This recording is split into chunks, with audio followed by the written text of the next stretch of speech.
پناهی پناهان حضرت رضا با معرفت بلند صلوات.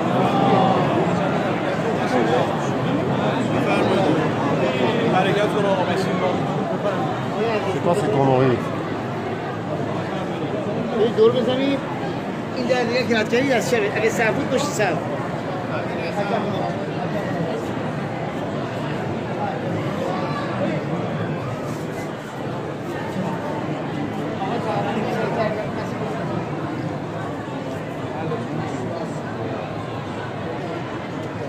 Pronto, meu parceiro.